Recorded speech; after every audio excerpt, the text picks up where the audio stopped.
1 in every 4 marriages would end in a separation or divorce by the 2nd anniversary. 1 in every 3 women will suffer domestic violence or abuse in the first year of their marriage. 1 in every 6 to 7 men will suffer domestic violence or abuse in the first year of their marriage. 87% of divorces, separations, domestic violence, and abuse are from Christians in marriage. I mentioned also that the Pew Research Center in Washington, D.C. released their figures January 2024, that 51% of divorces in the U.S., not to talk of separations, are from Protestant Christians. If you don't know what Protestant Christians mean, please just look at your neighbor. If you don't know what Protestant Christians mean. So that has told us categorically since 2021 that Christians have the highest rate of failed marriages amongst all religions that exist. So that categorically tells you that the fact that you're a Christian makes your marriage more likely to fail than to succeed. It is a statistical fact. And why are Christian marriages failing? I had to tell you some stories. I have very limited time. I mentioned that religion is not character. Do you know Christianity is not your character? Christian simply means follower of Christ. And the first place it was used was Antioch as an insult. You thought they were praising them. It was used derogatively to abuse followers of Christ. So the word Christian originally was an insult. In over 2 decades, we combined our cases and with the statistics from Lagos State, and I found that, first of all, Christians don't know how to choose. Christians don't know how to choose spouses because you think religion is character. A lot of Christians choose by voice. I told you we had a divorce clinic. For those of you that were not here, 84 women, and out of the 84 women, 81 told us that it was God that told them to marry their spouses. And when how did God tell you? Some said in a dream. The man that was kicking a stone and the stone rolled to the feet of Sister Esther. Is there a Sister Esther here? And then said, the only interpretation of the dream was that God has shown him his wife. Then the other one that heard my daughter. Now, I found that marriage is all about character. It's not about religion. Neither is it about culture. For those that believe that you must marry from your hometown, religion is not character and tribe is not temperament. In every tribe, there are witches, wizards, and armed robbers. There's no special water that flows in the east that makes marriages work. It is all about the character of a person. And we found that cases of domestic violence, abuse, separations, divorces were majorly tied to people who married people with one of these 7 character traits. Some have, there are some character traits that the presence of one already means the presence of like 2. You can't be hot-tempered and not jealous. Let me move on. So the 7 character traits, 1, the jealous, the proud, the stingy/selfish, the jobless, the liar, the hot-tempered, and the malicious. I've dealt with the proud. I've dealt with, those that can do what God cannot do. And the stingy, those that are unwilling to give. You can't be stingy means unwilling to give. Not that they don't have, but they find it difficult to give. They cannot love. Stingy people cohabit with you. How you would know is when a stingy person loses their spouse. Look at the way they quickly get over and they've moved on. They don't really spend. They always complain that they have money. And I want to show you something that you may have missed. The book of Proverbs 23, verse 6 to 8 says, do not eat the bread of a stingy man. Do not desire his delicacies, for he is keeping track inwardly, counting the cost. Eat and drink, he says to you, but his heart is not with you. It has told you his heart can never be with you. Do not eat the bread of a stingy man, nor desire his delicacies. Part of his delicacies is marriage. His proposals. You cannot marry someone who is unwilling to give. I need to move quickly. There's stingy, there's selfish. They are opposite but the same damnation. A selfish person is all about themselves. They lack consideration for others. As long as they've eaten, probably on the way to work, they've eaten. When they get home, they're not really bothered whether your wife or children have eaten. Selfish people are always materialistic. They always look good. So you see a man looking good or a woman looking good, but the children are not, or, it just doesn't match. That this man is always dressing well. But look at his wife and children. They're selfish people. You can't marry. Then let's move to the third. That is the liar. A person who lies. Now, to understand what a liar or who a liar is, you need to understand what a lie is. Now, a lie, according to the Oxford Dictionary, is an untrue statement with the intent to deceive, to create a false or misleading impression. So, a liar is a person who tells lies and intends to cause you to believe the lie as truth. So you cannot mistakenly lie.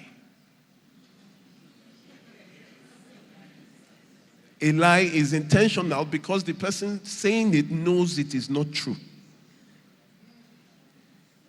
but wants you to believe that it is true. The synonyms of liar is cheat, deceiver, trickster, which the Bible describes Lucifer exactly as. So you have two kinds of liars, the pathological liar and the manipulative liar. The pathological liar lies for no reason. He's not in trouble. He doesn't need a lie, but he's just used to lying. And it has been seen now by social scientists as a mental disorder, because he's not under pressure to lie. Then there is the manipulative liar who lies to get what he wants from you. For example, I want to see Barrister Joel. I need 2K. Barrister Joel, as I was coming, my car just entered this ditch and it tore my tire. I have 5,000. I just need 2,000 to balance. I just needed 2,000. And I constructed an elaborate. But this is what happens. A lot of people create stories about themselves to get into a relationship with you.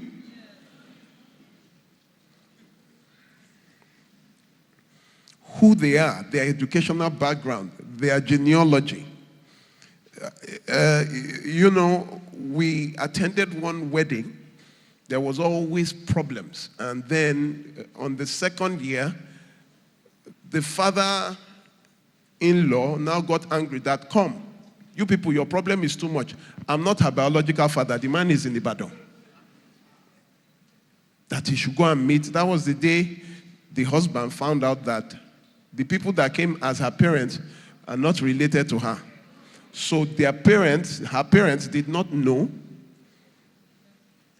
that she was even married.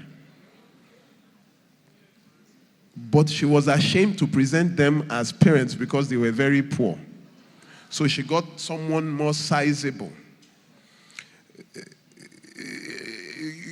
There are times you see people who lie and their spouse will say, promise me you will not lie to me again. So you are telling a liar to promise you that they will not lie again.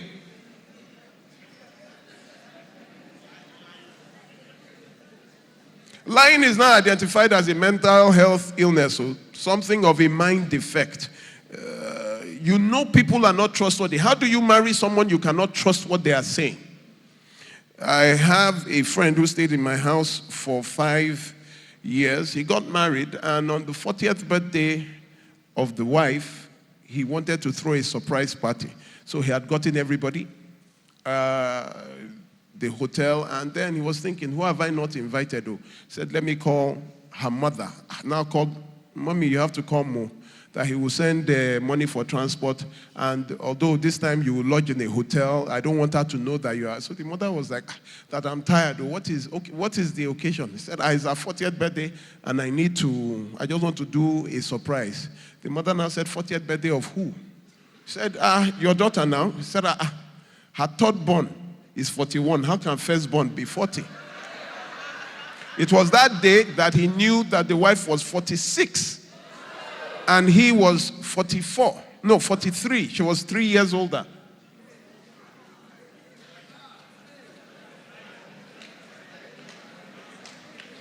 This one is my friend. I brought him one time to share the story.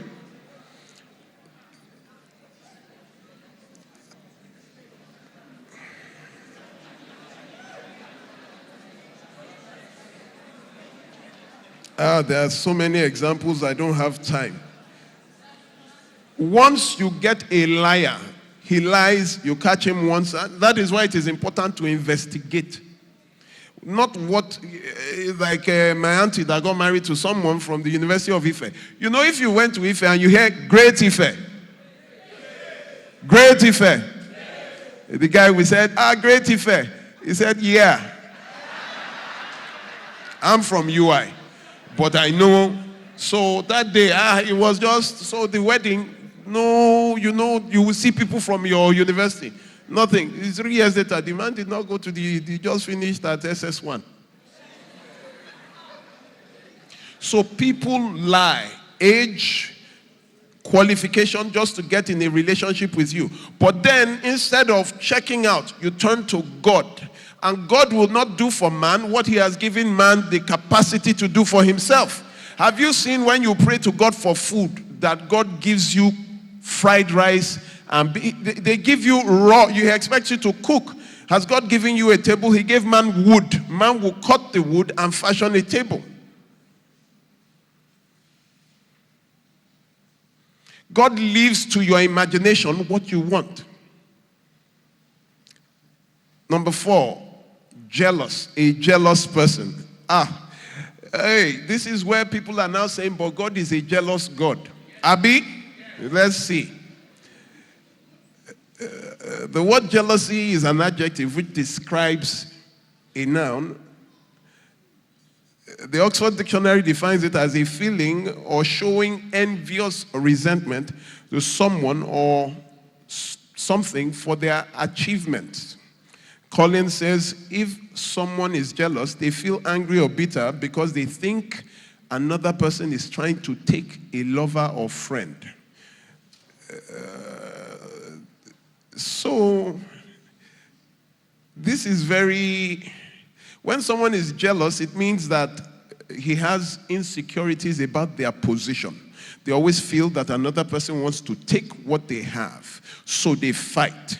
I have a brother who, when he got married, the wife just said, you see, it's good. You see all these single girls in this your company, you can't be greeting them because all these girls, they want to take somebody's husband. Jealousy cannot manage their suspicion. Now, the Latin word for jealous is gelus, which describes suspicion and possession. So that was used in Greek mythology. You are suspicious and possessive. Those are not, so as long as you are not in the house, as you step out, who is he with? Where are you coming from? You are cheating on me. They cannot manage it. They have insecurities that they are inadequate to fill your need And they will fight with anyone that wants to take. It's insecurity. It is lack of self-confidence. It is, they doubt their own self. They always think that, they have to fight to keep what they have. But the issue is that your spouse, your spouse is not your possession. The person that said, I do, can say, I don't anymore. They are not yours. You didn't make them. Jealousy is described as the passion of man. That is where you get crimes of passion. Crimes of passion are crimes of lovers. Every crime of passion is by a lover or a family member. And they are the deadliest crimes. It always is murder or permanent damage to the person, like pouring acid on their face.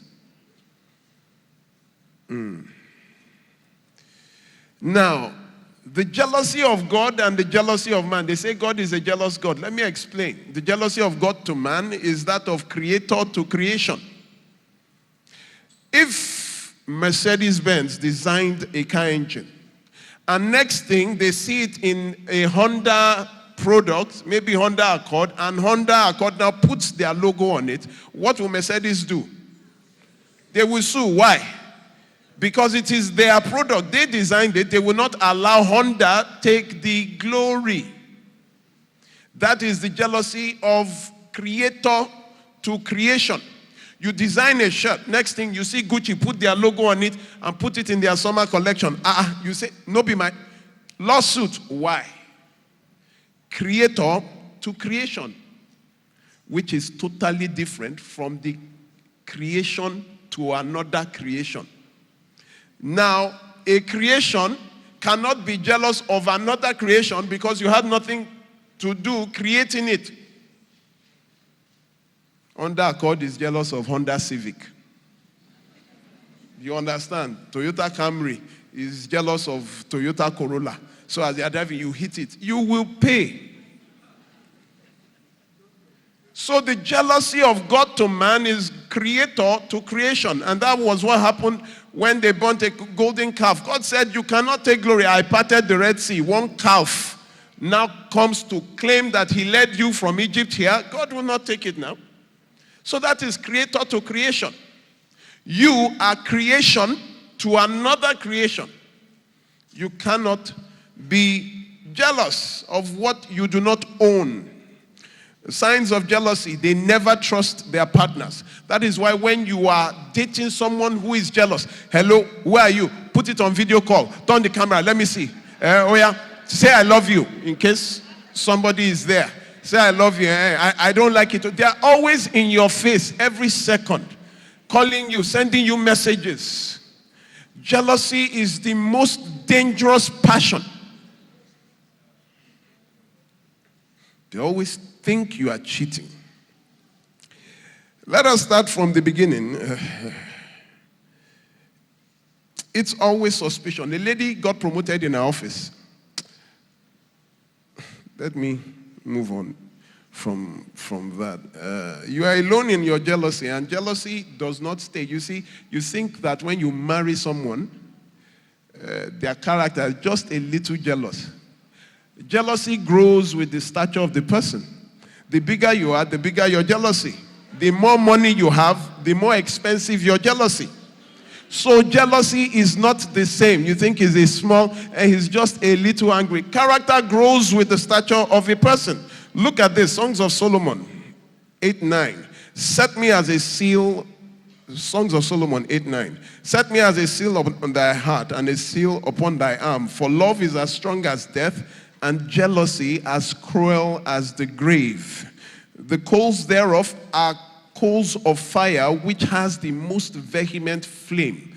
Solomon warned against jealousy. Now look at this, Proverbs 27:4. This one seals it.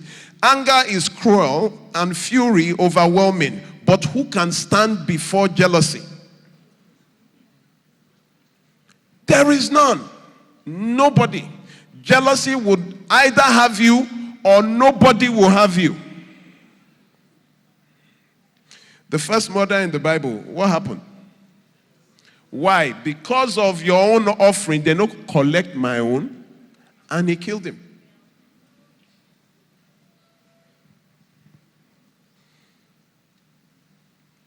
Saul killed 1,000. David killed 10,000. That was it. Saul wanted to kill, all through his presidency, he was just looking for how to kill one man. You cannot see Job 5:2. Surely resentment destroys the fool, but jealousy kills the simple.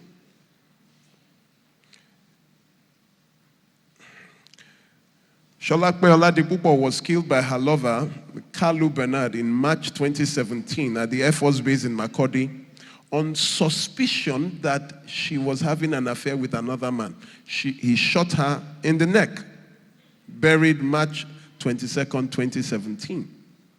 Folashade Idoko stabbed her husband, Lawrence, to death with a knife after she alleged that her husband received a call from a suspected female lover at their home in Ayetoro, Otoawori, Lagos, 20th August 2017. Ifeoluwa, wife of the Cairo-based businessman Bolu Bamidele, set her husband ablaze after she allegedly found out that her husband had a child outside their union. They had been married 2 months. The man was based outside but came to marry her here. Built a house for her parents. Thank you, sir. But, so what am I saying? Run from jealous people. Where are you? When people are always, hello, I've called you, they're always in your face. Once you're going, where are you going dressed like that? Why are you dressed? You want everybody to be, you have to cover it. You have to understand, once you identify jealousy, it is murderous. You can go to, the US, they have an entire section, an entire department of their police station dedicated to crimes of passion. That is crimes of lovers. It constitutes 33% of murders in the US. It shows you that you are more likely to be killed by someone you have loved or are related to than by any random person. 5, the hot-tempered one. Britannica defines a hot-tempered person as someone who gets angry very easily. Everywhere, vocabulary.com, quickly aroused to anger. Merriam-Webster, becoming angry very easily.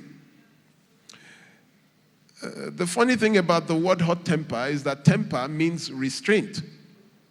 So when they say hot temper, it means you lack restraint.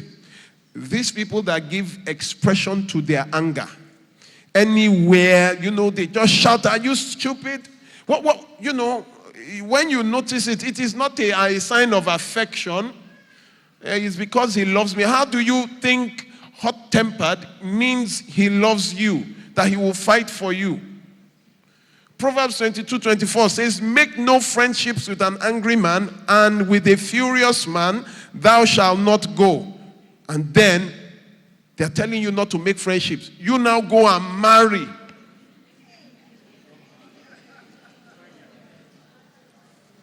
Look at this, Proverbs 29:22. An angry man stirs up strife, and the furious man abounds in transgressions. That means as you are settling this, tomorrow they have called you again. These people, every day, problem. The shortest cut to an abusive marriage is to marry someone who is hot-tempered, who lacks restraint. Now, check this. The statistics show that 1 in every 3 women, you keep marrying them. At times you look at it as if it's a mental disorder with the women. When all of you, most of you, cannot tell the difference between danger and safety. But I don't blame them, because most of them also grew up in homes where they saw anger, shouting, cursing, beatings. Conclusive research shows that men who beat their wives are men who grew up watching their mothers being beaten by their father, an intimate partner, or a family member. So they grew up watching, and then women always try to marry their fathers. So you pick the man that has similar characteristics with your father unconsciously.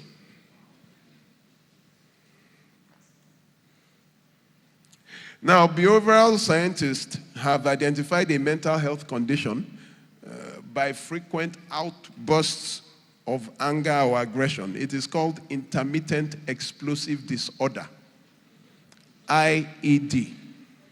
Funny enough, there's a military ordinance called IED. What is that? Improvised explosive device. That is a bomb. There's been an age-long question that are people born hot-tempered, or do they become that way? Lots of research has gone into the causes of anger and the control of anger, but it has not been successful. I couldn't find any. The closest I found was in Greek mythology, where Ares was the god of war. He knew and had the ability to manipulate dispute and war, combat, and influences all forms of conflict. That is why the Greeks then hardly worshipped him. However, when you now check the zodiac signs, you find out that he has what they call Aries as a zodiac sign, those who are born between March 21 and April 19. So science led to that. Remember that these three wise men that came to find Jesus followed a star. Hello? And the sons of Issachar, that the Bible says whenever Israel was in trouble, they went to them because they could tell times and seasons. Do you remember? These are their descendants.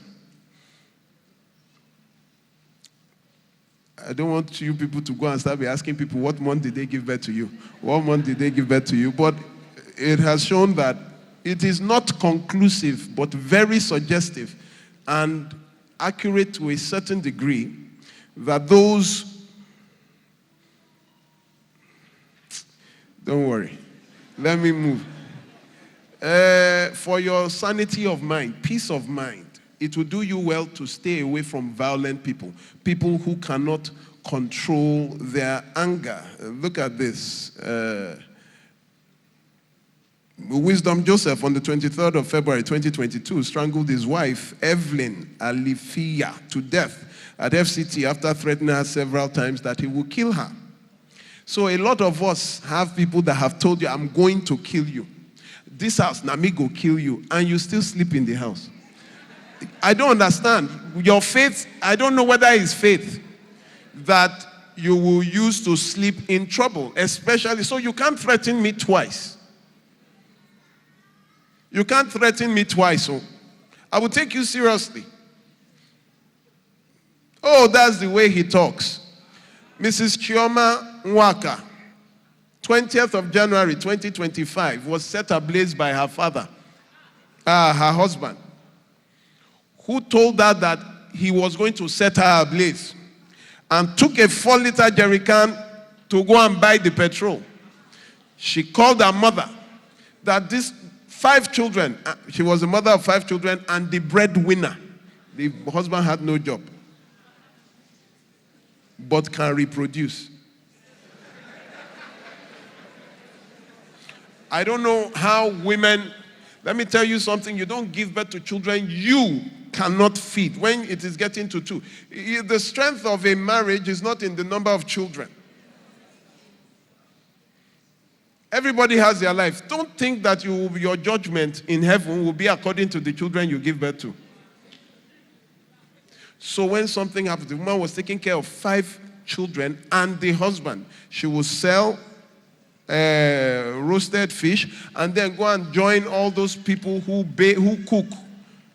Alase, you know those people that cook for parties. She was doing all that round to cater for the family and the husband. Anytime she has anything, a man must have given you. He was so jealous and insecure. And the mother was saying, don't worry, that's how men talk. He's just upset. And when you come in, just let him go in. And he was coming with the 4-liter jerry can. And our parents, I don't even know what is wrong with them. They would think, oh, what will I say in my church group if my daughter has come back home? My son's marriage is over. No, stay there. Everybody, they keep pushing them. And he set her ablaze. I put the video, I sent the video to, and while she burnt, she kept saying, my mother. See what the journey of marriage has brought me. She said it in Igbo. And she died. You cannot be with, of course, you know Pastor Arowolo. You must have heard. He was a redeemed teen pastor. Stabbed his wife, Titi Arowolo, 76 times. He was sentenced to death by hanging. He appealed. The Court of Appeal upheld that he was sentenced to death by hanging. He's a pastor in Kirikiri now, preaching in the cell. 76 times. She was a staff of Skybank. She will go. They will pray, go is the devil, will go back. She had left. And some blessed people told her that it is his birthday. Why don't you tabanjak in Shebikaku? How can you interpret that, Seth? If we are fighting, it is not a fight to death. So go back. So she took the child. Her father now said, where are you going with it? He said, it's his birthday. I just want to go and say. Her father now took the child, said, if you want to go, you go alone. Not with this child. And she went. On his birthday, he killed her right there. Stabbed her 76 times. And they tell you, oh, you know, you have to forgive. So I asked them, has God forgiven Lucifer and Lucifer returned to heaven? Huh?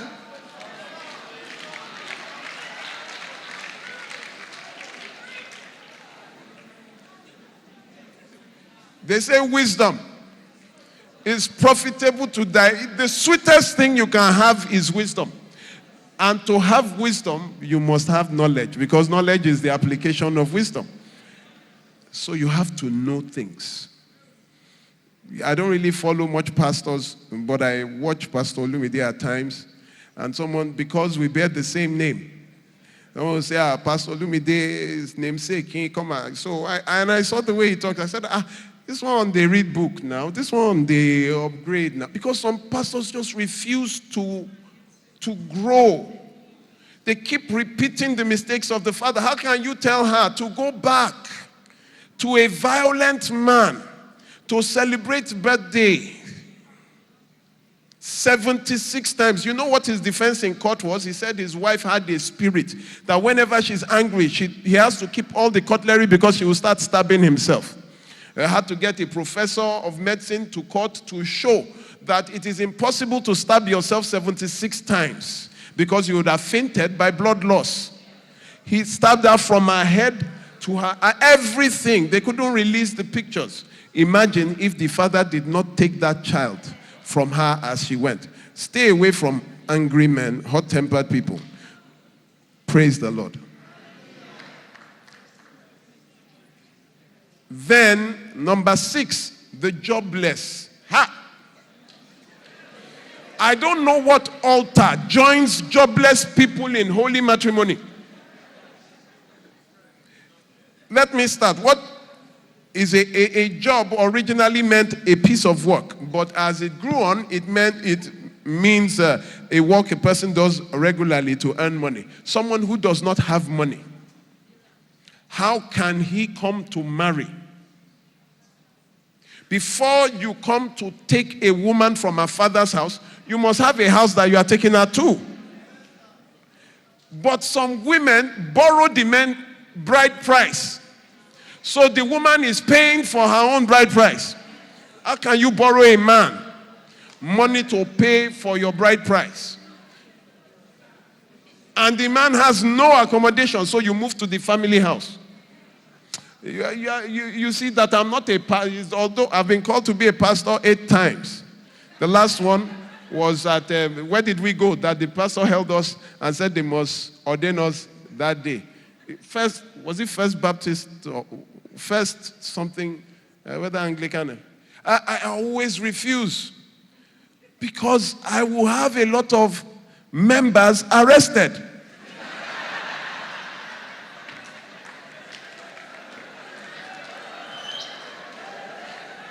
It is impossible for jobless people to marry. Now, there's a word unemployed. Unemployed means you don't have a job, but you are looking for. So why don't you get one? Is the reward for unemployment marriage? The Bible says he that does not work should not eat. He has not eaten, he's marrying. Then there's the unemployable. The unemployable are those that don't even have the skill, talent, or job to get a job. And you marry an unemployable. He doesn't have a job, cannot have a job in the future. Then the woman will be feeding. How does it even, what pride? You are the one feeding your husband. You are the one, there was a case, I should have, if she came here, she was paying her husband's salary and the man used the salary to go and marry another woman.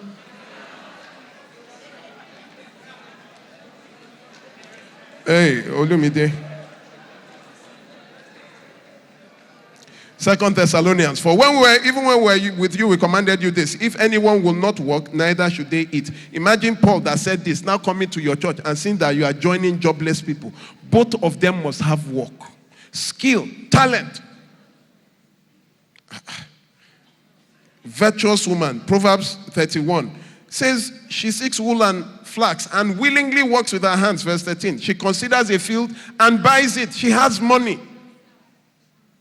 Telling me, and some will say, as a Christian, a woman is not allowed to see, do not marry a jobless person. Proverbs 16:27, the idle hands are the devil's workshop. The devil lives with you, in King James Version, in your house. When you marry a jobless person, the devil lives there. Let's move on. And then the malicious. Malicious. I need to rush because I want to answer your questions. Now, malice is described according to the Oxford Dictionary as a desire to harm.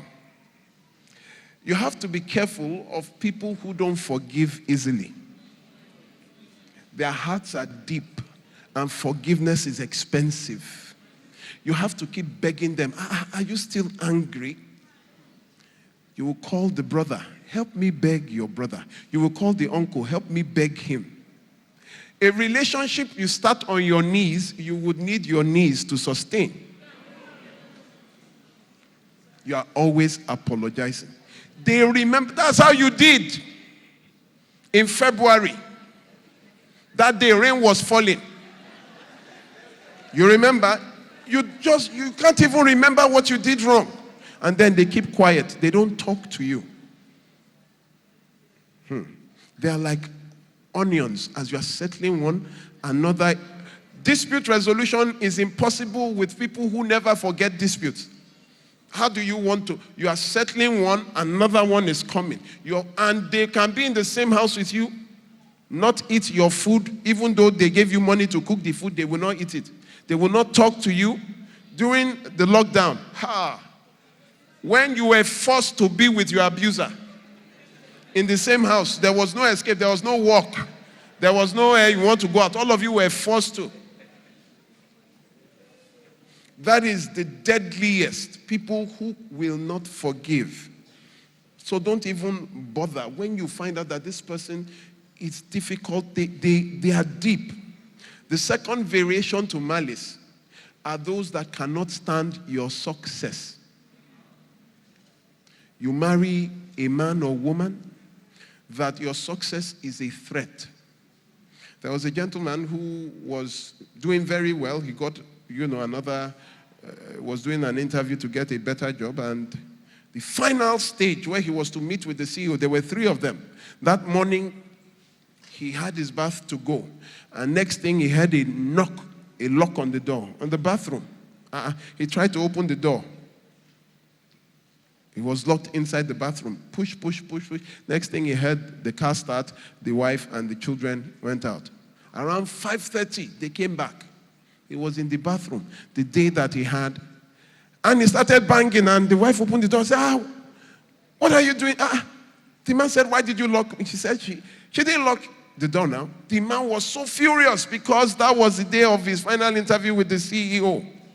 It became a big issue. He could not just, why would you? He said, who locks the bathroom? I don't think anybody locks the bathroom in your house. You lock the toilet? No, nobody does that. So it became an issue. He did not agree. So families came, and then one day she just parrot during the meeting.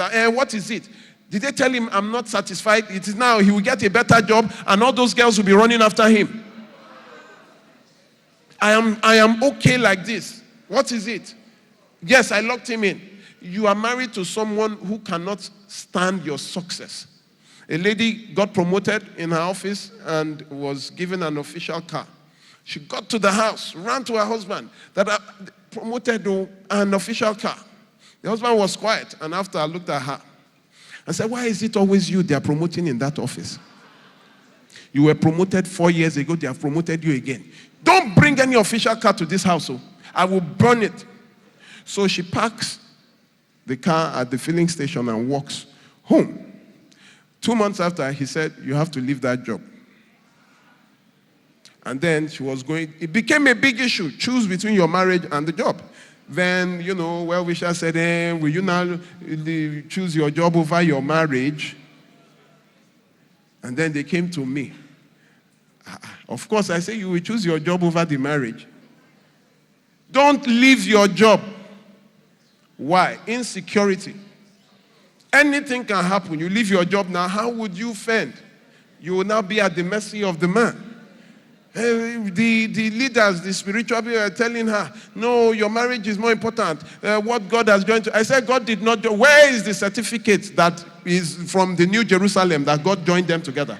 You were joined in the local government here now, in Mushin local government. Who joined you together? Where did God? Where? God does not live on the altar. Christ in you, the hope of glory. God no longer lives in the Ark of Covenant. He lives in you. So where did God? That was where it is. Never be with malicious people. People who are insecure about your progress. When you say you want to do masters, you see the way they look at you. Have to know this before you marry the person. Those that don't forgive easily, and those who will be threatened about your success. Remember Joseph. The day he told his people, the sun, the moon, and the stars bowed down before him, that was the beginning of his problem. Do you remember? Let me stop here. Sure, you've gotten the 7 character traits. We noticed in all our cases, if they marry anybody with this, and the presence of jealousy is an automatic invitation to malice. You can't be jealous without being malicious. Auntie me, you have come to collect the mic. You have your own mic. You say, I say you people are organized. You don't need my own. So, these are things that should be taught to Christians who want to marry. That it is not a matter of closing your eyes, it is a matter of opening your eyes. It is not a matter of religion, but a matter of character. Witches come to church. Armed robbers, ritualists come to church. Character is what stands out. Thank you very much, everyone.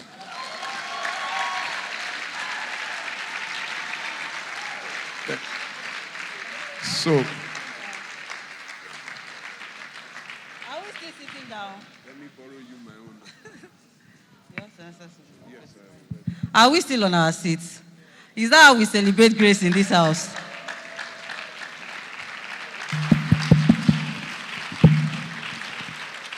Thank you so much, sir. Yes, ma'am.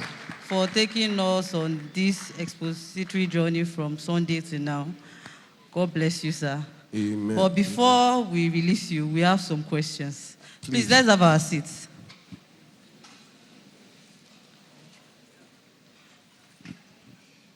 Sir, these questions, you are just going to answer us briefly because we have a lot. And our time is fast spent, sir. Yes. So I'll start with the first one. How do you heal from emotional and physical abuse and sexual abuse? How do you get over seeing your parents fight and divorce? How do you heal so that you don't bleed on others? How do you heal? You see, the Bible tells you that, first of all that will live righteously in Christ will suffer persecution. Afflictions will come. Our families are the first form of affliction. Some of us are born into homes that, on my wedding, I didn't invite any family member. Yes, now, nobody from my father's house, nobody, just my mother. Even my mother her pastors came to beg that, how can you, because I know that I come from a very toxic place. Since my father died, the house no longer. And I don't want them to project it onto my own. So it's a stand. You are not supposed to be wounded. You are supposed to be guarded. It's called a shield of faith. You are supposed to be guarded. It's like suicide, taking poison and expecting another person to die. You are guarded. Wisdom. Once you see abuse, guard yourself. The last one time, it was a it was 14, that came to report to the police that her parents were fighting. And the police arrested them. They're like, she said, I'm traumatized. She started hitting her head. I'm traumatized. You guard yourself. It's simple. It's not for you to be healing. Guard yourself. Another question says, what's the easiest way to recognize a partner who will be an abuser during dating, even though you don't see traces at first? You will see. You will see. First of all, pride is too proud to hide. First thing you see on a person, it's like a garment, is pride. A malicious person, you will notice. A jealous person, they can't even stand it. The fact that you are standing close to somebody else, I say, now, how are you? And you hug. Somebody is already feeling, so you would see. But in case you do not see, after marriage, when you see, you leave. You run. Another question, sir. In order to make a marriage work, what can be done without violence? How can anger be controlled? Is marriage all about genes from parents to offsprings? You see how many people have died trying to control anger. Is it your responsibility?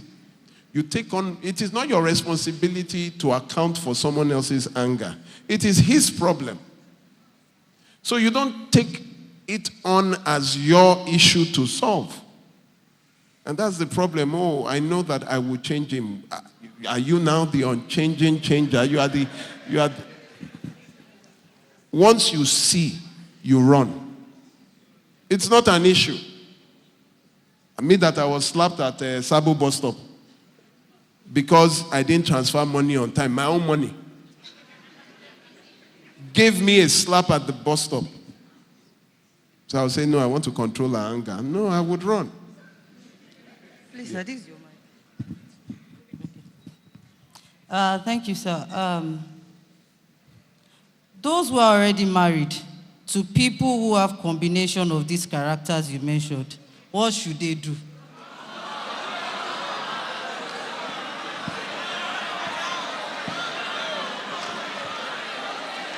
Okay. So, I am very practical and I like practicable. When you want to ask me a question, you make sure it is practical. Babe, please, could you come on stage, please?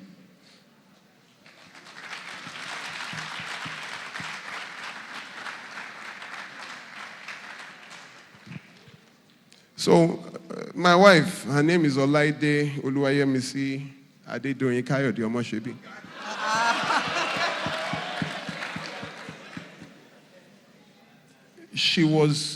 I'm her second husband.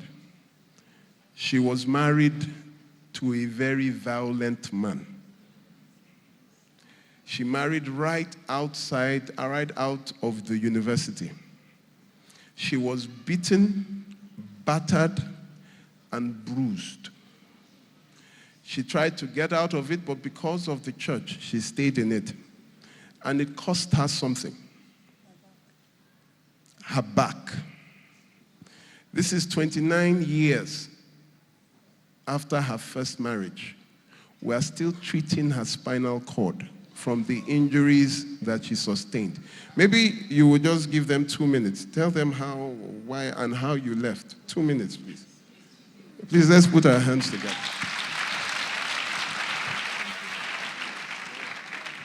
Okay, 2 minutes. Good evening, everyone. Like he said, I married not even after that. I was still in the university when I met my ex-husband, married him, because I come from a mixed family, polygamous family, where my mom was a Muslim, my father was a Christian, but I gave my life to Christ in secondary school. So, you know, the mentality that you don't date. If you're ready to be with a guy, you have to be married. So I married while I was in school, in the university, when this guy came and said he wanted to marry me. He was way older, so I felt he knew what he wanted to do. I knew what I wanted. I didn't want to play around. But from the very beginning, he would beat me if I leave a glass cup on the table.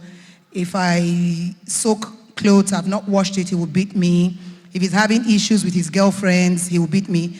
And, you know, in the 8 years of marriage, I could count about 50 years. Oh, yes, I'm getting there. So in the 8 years of marriage, as at that time, by the time I was leaving, I could count close to 50 women that he has slept with. Yes, 50, close to 50. I knew them. I knew each and every one of them. He wasn't hiding it. There was a time he was dating one girl. He beat the girl for talking to another guy. And then when the family of that said girl, Abby was her name, sent her out of the house, he brought her to my house, to our matrimonial home, and asked me to give the girl my pajamas to sleep. I slept on the same bed with my husband's girlfriend. Yes, he left the bedroom for us. He went to sleep in the sitting room. And later, I found out that he beat the girl. He asked me to take her to General Hospital. Meanwhile, he had beaten me years before, had not taken care of me. I already had the back injury. He didn't take me to the hospital. I didn't go anywhere. So he gave me money. I took the girlfriend to General Hospital to treat her.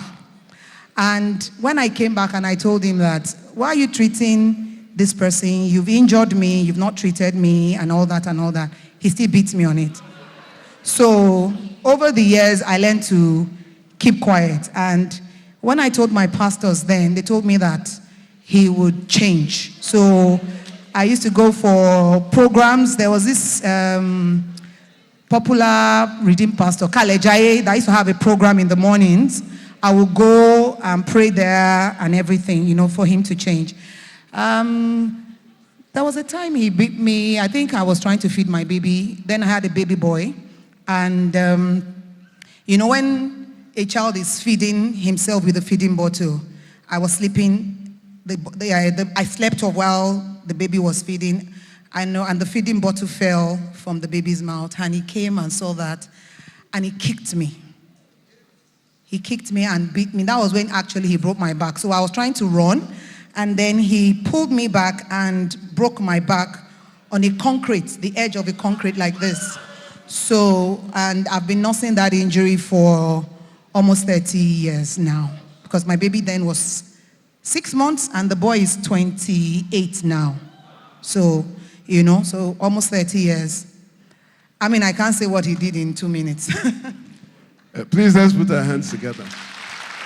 So for those of you who thought you can change, so she goes for physical therapy every Tuesdays and Fridays. I think people, you know, for the back, it's the spine.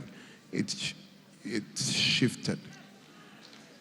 So what has to happen to you before you know that you should leave.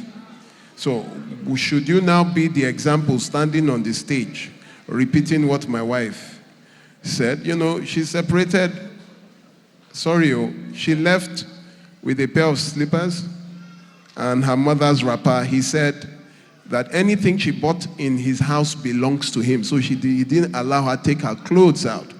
So she left with nothing.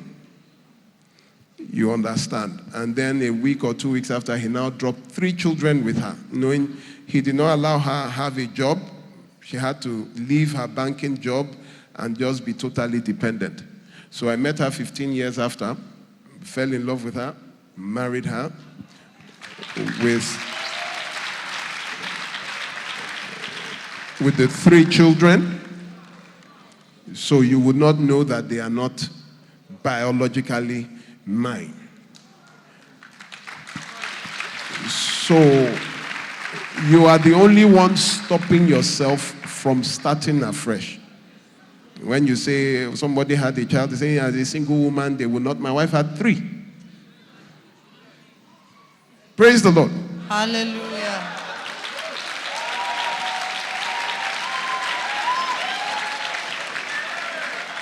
Sir, I'm going to add 2 questions together.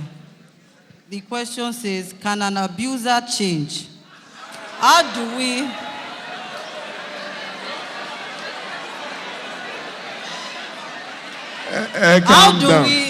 How do we deal with a mother who abuses her children emotionally?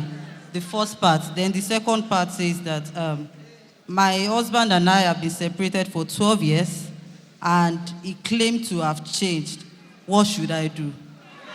There's a reason why eyes are in front and feet are pointing forward and the hand is shaped forward. Is meant for forward motion. For 12 years, you are still stuck on the same problem. It shows you have not moved.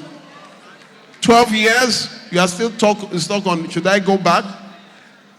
That's why we are black. Okay, quickly, sir. So you talked about God factor in 84 cases you mentioned. My question is, are we not supposed to also involve God when choosing a partner? Because if we find a spouse, are we not supposed to go back to God? Proverbs 18:22. Do you know that the Bible is totally quiet on the process of meeting a spouse? There is nothing in the Bible about how to ask a woman out. The Bible left it to your culture. What we are reading in the Bible is the culture of the Jews. And the culture of the Jews was betrothal. That is, once they see a woman that they like, they go to their family. Their family now comes and formally requests for dating. That dating is called betrothal. So both families now know that both of our children are thinking about settling down. It is called betrothal. So they give them in multiples of 3, 6, 9 months. After they have dated, they come back and they ask you, do you like what you have seen? That was what happened to Mary and Joseph. They were betrothed. They were not married. They were dating. So when it was time to give the report, he met her with child. And then he wanted to put her down because he loved her gently. That, okay, not to disgrace her. Then the angel had to come and say, this is not the work of, it is not adultery. This was the work of God. This is the hand of God. The angel had to clarify that she did not commit adultery or, fornication. They were not married. There is no way, there is no procedure for dating from Genesis to Revelation. It is left to your culture. But Solomon, who had 700 wives and 300 concubines, said, he that finds a good thing. So go and look for. You know yourself, you know what you can take, you know what you can't take. A lot of people don't know themselves.